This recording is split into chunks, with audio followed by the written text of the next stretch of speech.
This is The Process Shot. I'm Michael. I'm stuck in a haunted movie theater, and I've seen Sweet Smell of Success, an urban noir drama directed by Alexander Mackendrick back in 1957. It follows the sleazy but powerful New York newspaper columnist J.J. Hunsaker and his desperate crony, Sidney Falco, who will do anything JJ says to get his clients in his column.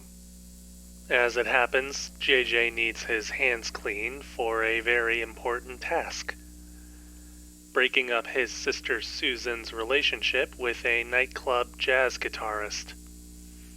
As their plans are put into action, JJ's confidence and Sidney's persistence end up at odds with Susan's own determination and strive for independence.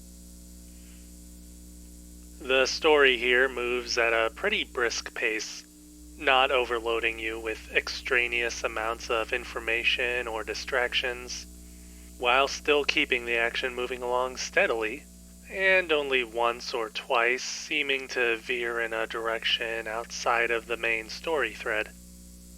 The pacing is helped by how much of the film is loaded with rather gritty dialogue, keeping conversations dense with sharp wit that is also able to share a bit of character with these performances. Indeed, while everybody does seem to have a bit of foresight about where conversations are going, and always having a comeback at the ready, they're still helpful in building upon the characters through unique voices within the writing, as well as the performances themselves. Each character seems unique not only from each other, but within the greater setting of New York City, and yet they all come together to show just how varied its people can be, not to mention just how high some may reach and how low others may go. Speaking of New York, the technical side of Sweet Smell of Success is also pretty good at showcasing both sides of the city and its people.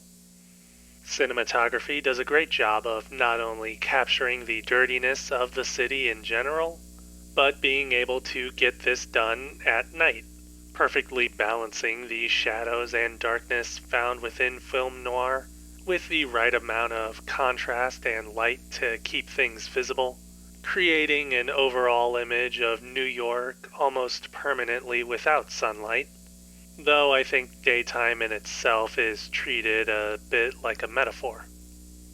This further extends to interiors, though more in framing rather than lighting, taking up a bit more of a clustered approach which pushes people into smaller conversations within enclosed spaces, making them feel like the only people in the room, or in some cases pushing them into the only corners left. In any case, the film's sound design is also pretty great at building up the setting, with bustling amounts of crowds and street noises set to a rather stirring orchestral score that helps give the city a harsh but refined edge, complemented by jazz numbers that further add to the greater image of the city. Overall, I think that Sweet Smell of Success is not only a story of New York, but also of its people, though not so much all of them, as much as it is about those who hold power and those who seek to appease them. Of course, it goes further into this and shows a third kind of person, one who seeks their own course outside of the influence of those others, wrapped in a story that takes JJ and Sidney's respective archetypes and places them within a more clearly humanistic or universal context, ultimately showing how a person who can have anything doesn't necessarily mean they can have everything.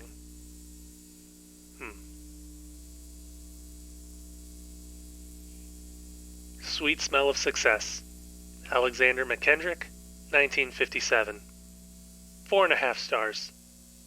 I definitely recommend giving this movie a watch.